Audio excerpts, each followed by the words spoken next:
Hi everyone, I'm Elizabeth Cantey, and this is another episode of Living Enlightened Every Day. Today we're exploring how our thoughts create. How creative are we? Let's find out.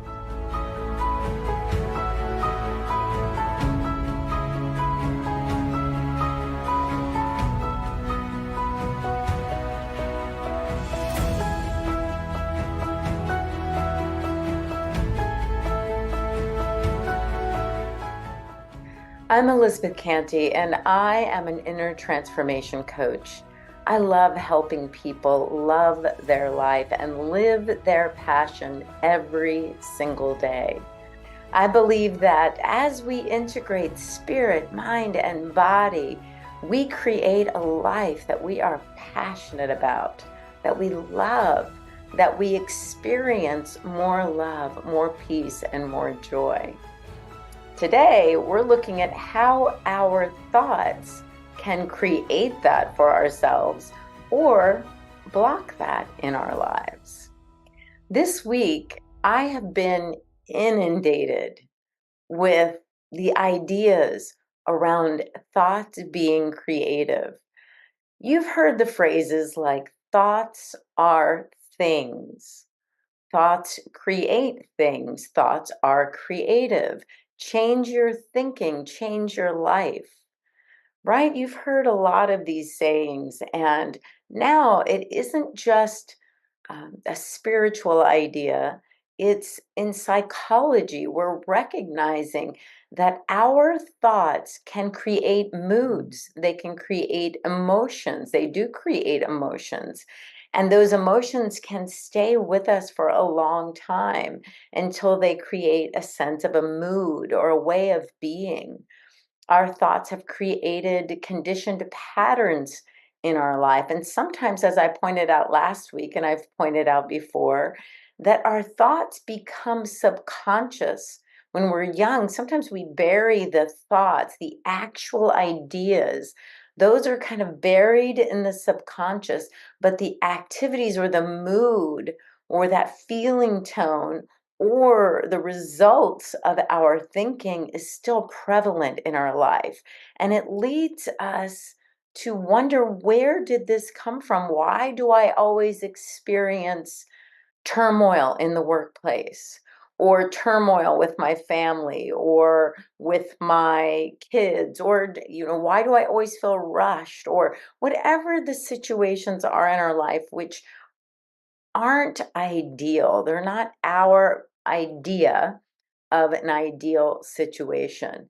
And so we're looking today at thoughts, how powerful our thinking is, and how powerful our thoughts are.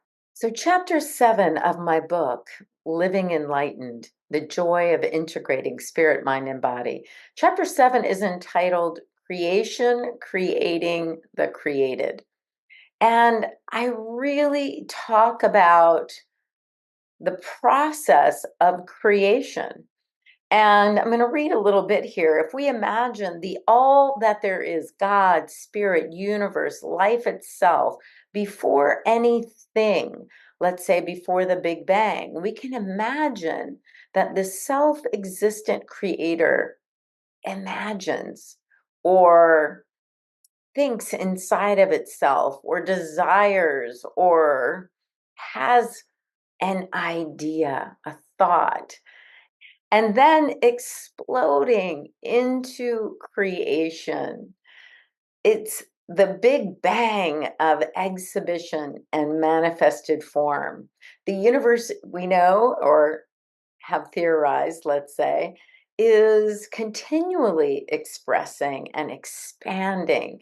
Spirit thinks into itself, and through a very precise law of itself, what it imagines, it forms, it manifests, and makes real as itself.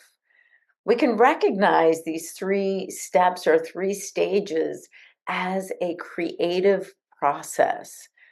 And this creative process is what we would call a law, an impersonal law, just like the laws of gravity, the laws of aerodynamics. The law of gravity doesn't just hold someone to the earth who's good.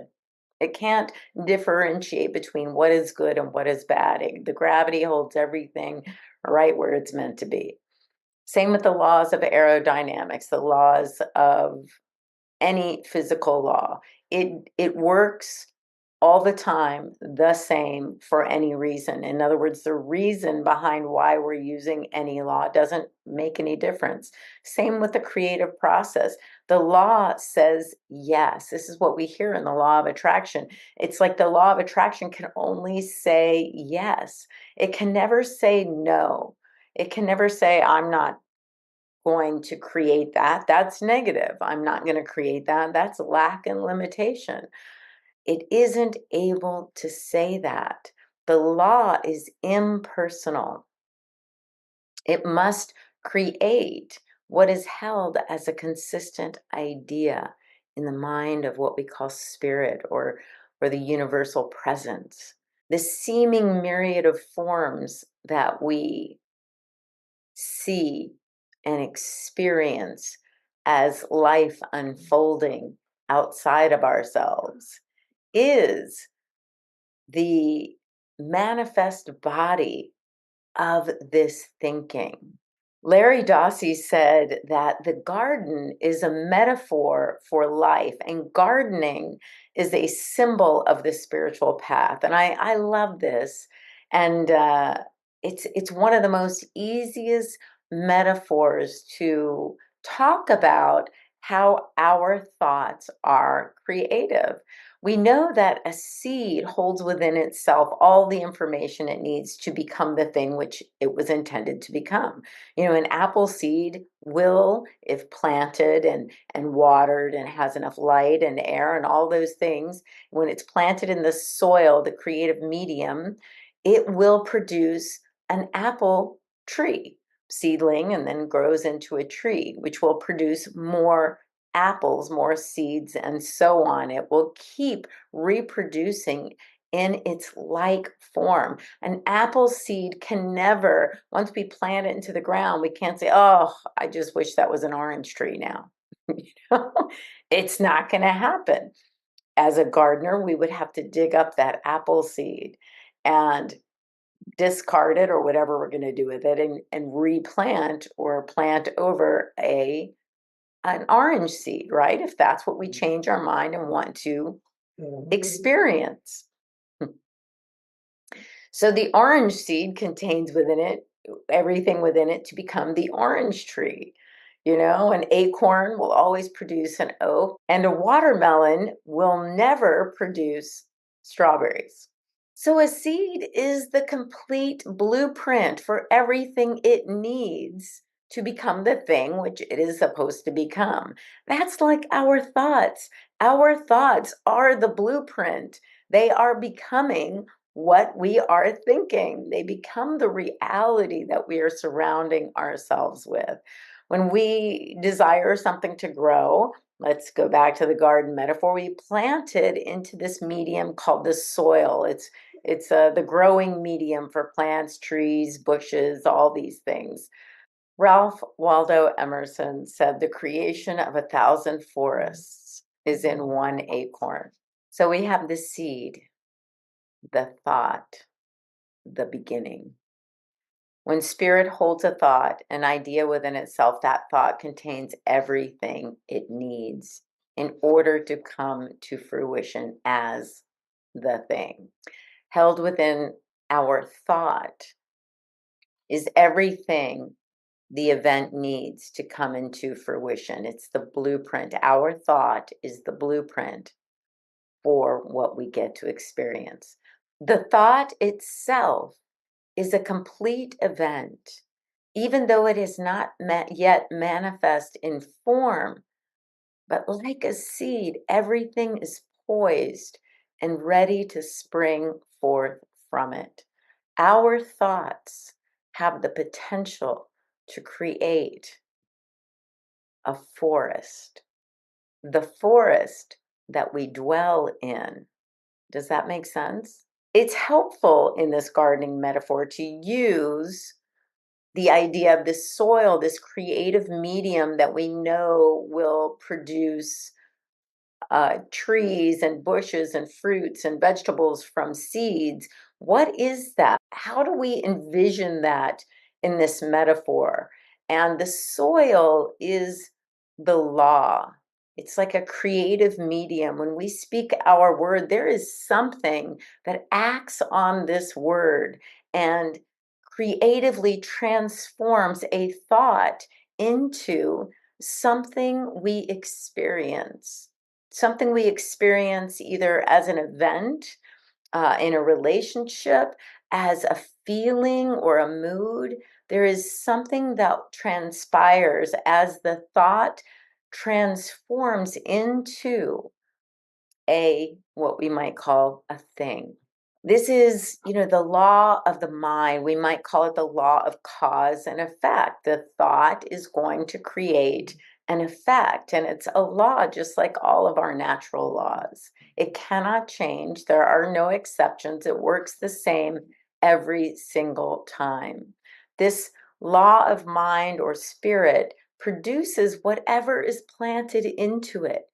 It has to produce what's planted into it. It cannot think this isn't a good thought.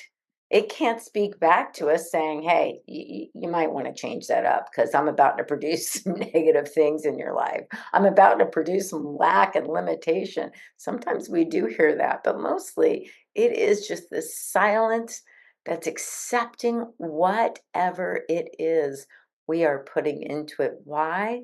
Because that is how the universe is creating and creative. The law can't determine what's in the seed. We have already determined what's in the seed, or we want to look at it as the universal presence already determined what the universe is. I didn't create the universe with my thoughts, I could tell you that. But the universal presence created the universe and its laws and its beingness. And we are created in its image and likeness. We're told this in every single mystic tradition. And so we are creating in the same manner, the in its likeness. It means in the same manner. We use the same laws that spirit uses to create our lives, our good, our experiences. The law can only receive, nurture, and grow the idea that is put into it.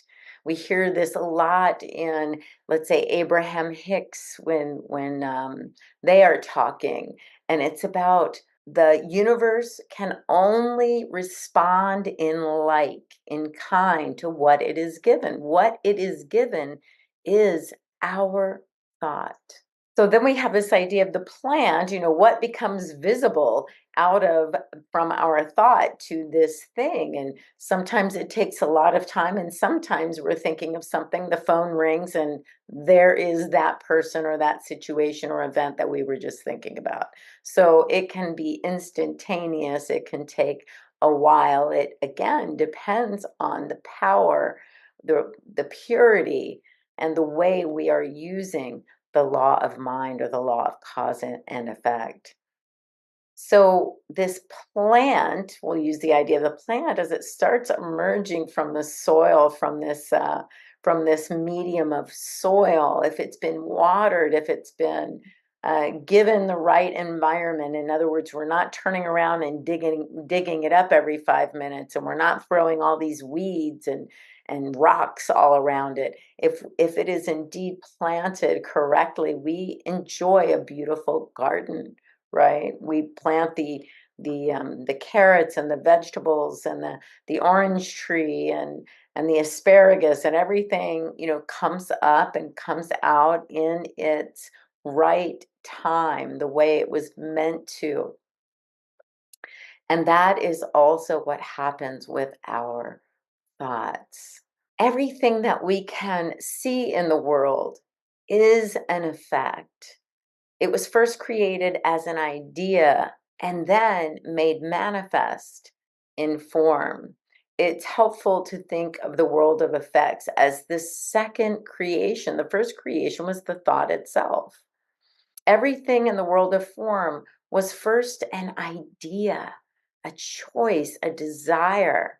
Everything in the world of form will shift, change, and grow. It will grow, and then its time will have come, and it will pass. There is nothing in the world of form that is meant to last, not the sun, not the rivers, the lakes, not the earth, not the planets. Nothing is meant to last forever. The world of form passes away.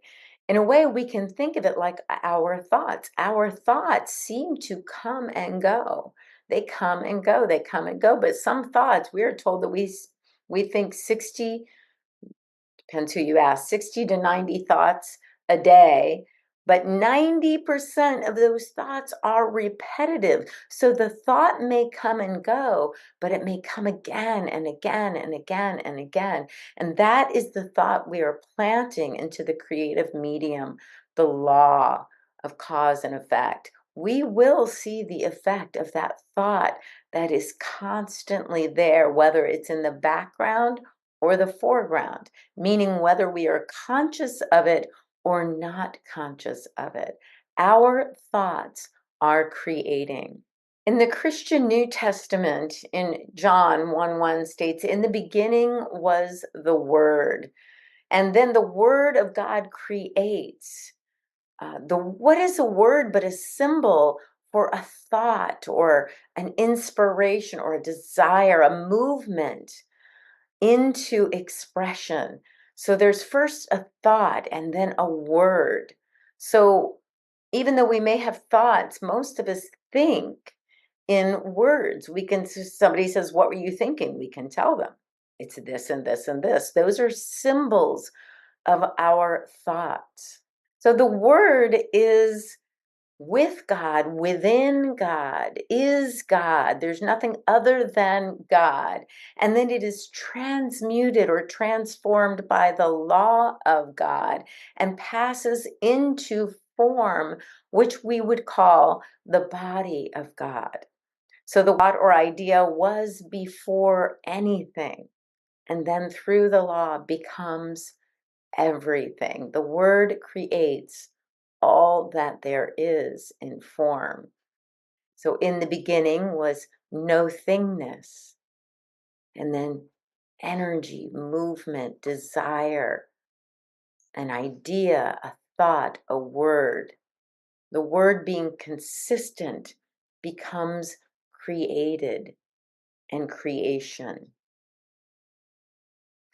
John says, out of the word, all things were made, and without the word, nothing was made. In other words, without the thought or the idea, no thing can be formed. So when we think of this creative process for ourselves, it's the idea of as above, so below. Again, that is in every mystic tradition, that we're created in this image and likeness to create. We are creative beings, and we are creating whether we know it or not. Our thought is creative. So just imagine how and what we are creating with our negativity, with our gossip, with our judgments and condemnation, with our thinking that we are less than. All of those things are always creating, because thought is powerful. And the consistency of our thought is consistently creating. So what are we creating? What are we creating? The things that we are communicating, the things that we take the time to move from this feeling to a thought to then speaking and communing and communicating. That is powerful that we have taken that process and put it out there. So when we do this in the form of negativity, of judgments or attachments, reactions, resistance, we are constantly creating that friction in our lives in any of those areas in which we're participating in judging or attaching or resisting or reacting.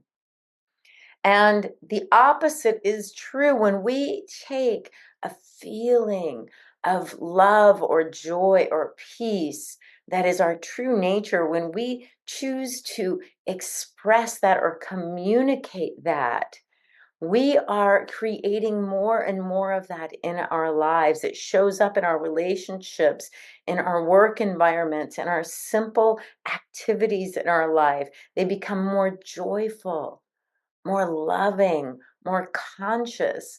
We can see the presence of spirit in all of our activities simply by expressing or experiencing the love that is inherently there. Our thoughts are so powerful.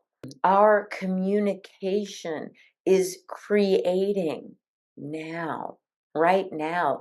This communication is creating and creative. And that's why I invite you as we begin these podcasts to listen for that which serves you. You'll find it. Listen for that which uplifts you. You will find it. And listen for that which inspires you. You will find it. And if something doesn't resonate or doesn't feel good, you let it go. And it's gone. It doesn't even exist anymore. And that's such a wonderful feeling to know that as we commune together with like minds, we are creating, we are creative. And knowing that our thoughts are creative, do we have to monitor each and every thought all the time? Of course not. That would be so not productive. What we do instead is recognize that as our ego or as the finite mind is racing or running, as it is just going on and on, we don't have to monitor each and every thought. Instead, we can sink back into our true nature, our true self, who we are. And that is that open, expansive silence.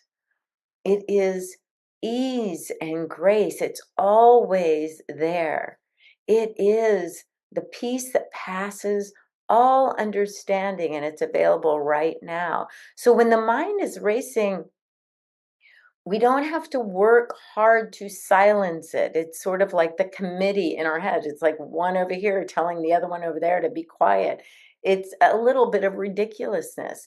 The mind will fade into its proper place, which is to be called on when we need it, when we want it, when we want its information and advice and its way of being. We call upon it. Ram Dass said the mind makes a beautiful servant, but a terrible master. What is the master? The master is our whole self, our natural state of being. It is naturally silent and quiet. That's why in my book I say meditation isn't something we do, it is who we are. Meditation is our natural self. So when we step into, that's a weird word because we don't go anywhere. When we sink into or we just recognize, remember the truth of our being, when we breathe into that, the mind will naturally just fade into a little bit of a distance. It's like the refrigerator humming in the background. And when we need to recall someone's name, or when we need to recall grandmom's recipe for stir-fried rice, whatever it is, we can call that up. We are the master of using the mind, and we stop letting the mind master us and our situations. So in this creative process, we're always, always creating. And when we sink into our true nature, what is revealed through the creative process is more of that, more peace, more power, more joy, more abundance, more love and loving expressions.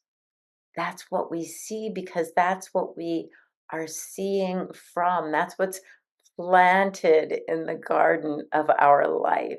So I invite you this week to be aware of your power to create a beautiful life that you love and are passionate about, because it's so easy for us to see without judgment, without attachment, what isn't working in our lives.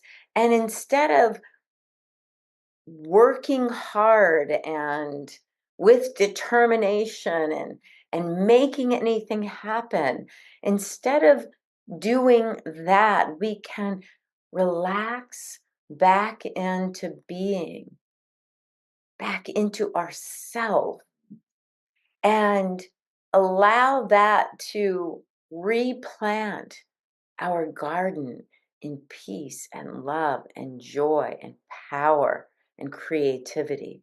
So I've just touched on this today, but I do explain it a lot in my book, Living Enlightened, The Joy of Integrating Spirit, Mind, and Body. And I invite you to check that out on Amazon. You can learn more at my website, elizabethcantey.com. And very soon, I am taking on new clients. So if you want some one-on-one experience in creating the life of your dreams, give me a call. This week, I hope you laugh, because you'll be creating more laughter. I hope you love, because you will be creating more loving relationships in your life.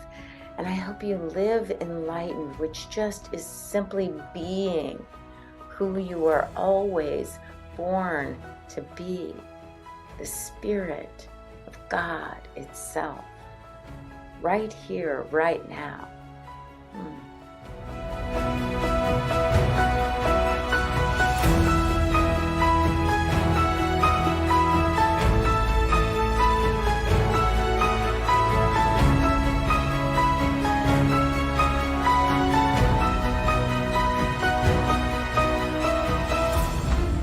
Thanks for watching. Join us again next Tuesday at 7 a.m. Mountain Time for Living Enlightened with Elizabeth Cantey. Integrating your spirit, mind, and body. Learn more at www.ntmedia.org.